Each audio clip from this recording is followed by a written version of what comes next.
Today we're going to learn Parashat VaYakhel Pekudei.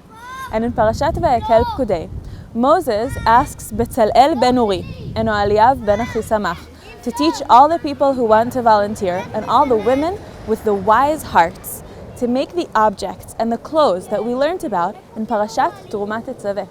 If you want a reminder of the clothes and the objects we learned about that were in the tabernacle, just click down here for the films that we learned about the clothes and the objects. But today we're not going to go over the clothes and the objects in Parashat VaYakhel Pekudei. We're going to start getting ready for the holiday of Passover, for Pesach. Pesach is right around the corner, and we're here in Kfar Chabad in a very, very special place in a Matza factory.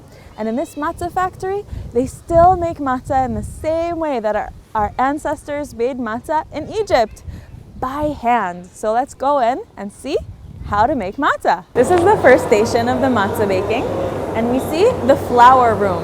The flour room is pretty cold. It's like a big refrigerator where the flour is kept. And to make matzah, it isn't enough to just mix flour and water together really quickly and throw it into the oven. This flour has been watched since the moment it was cut in the field. They made sure this flour and the grains of wheat didn't touch a drop of water from the second they were harvested in the field. The second station of the matzah baking is mixing the water with the flour.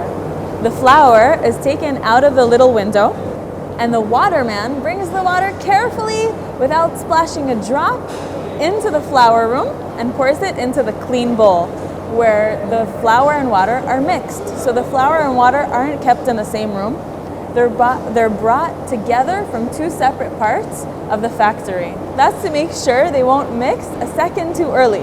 So in our second station, after the wheat and water are combined, the matzah is ready to start being kneaded. This is the third station where we see the workers kneading the dough. The dough is so tough, nothing's added to it, just flour and water. Those are the only ingredients matzah is made out of. And to knead this dough, the workers need to use their whole body weight to knead the dough and get it soft enough to work into a matzah. You can see them really jumping on the dough with those poles in there. The water that's used to make matzah isn't just any water. It's water that's been supervised at least for one night. And during this night, the water drops in its temperature, and when it's mixed with the flour, it slows down the process of rising. So, it's not just any water you use out of the sink. It's called in Hebrew, Maim Shelanu, water that slept overnight. Here in the matzah factory, it's really important that the workers' nails and hands are clean from any speck, because we don't want dough from the last batch to mix into the next batch, because the dough from the last batch may have risen already on the nails of the workers and become chametz. And that's why we see a sink here with nail clippers and nail brushes, and in between each batch, the workers wash their hands and make sure there isn't one grain of dough stuck to their fingers from the earlier batch.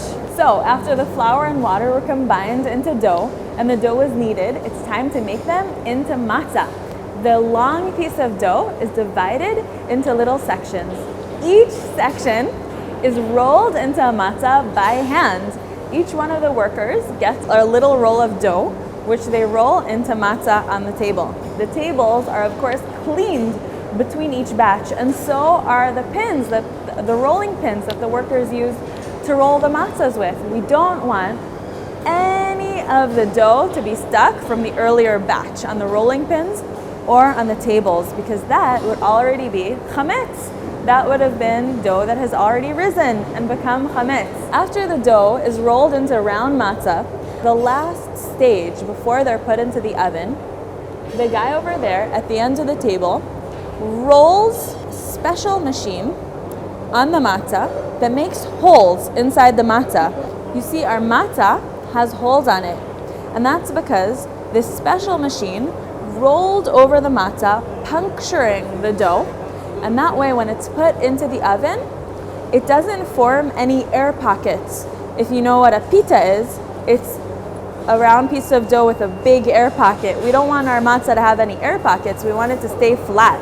And that's why we roll over it with this machine that makes holes inside the dough, and so when it's put into the oven, it's going to stay flat without any air pockets. The dough that was rolled into circles and then rolled over with the machine that made holes on the dough are now going to be put on onto long rods made out of wood in order to be put into the oven. So let's see them getting baked. To work a matzah oven is a really complex job because you don't want your matzah burning inside of the oven. In order to do that and make sure your matzah is being baked exactly the right time it's needed, we're going to need 2 friends to be in charge of the oven.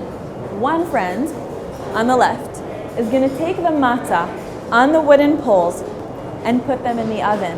The next friend, the second one, is going to be in charge of taking them out of the hot oven exactly on time before they burn and put them on a cooling rack.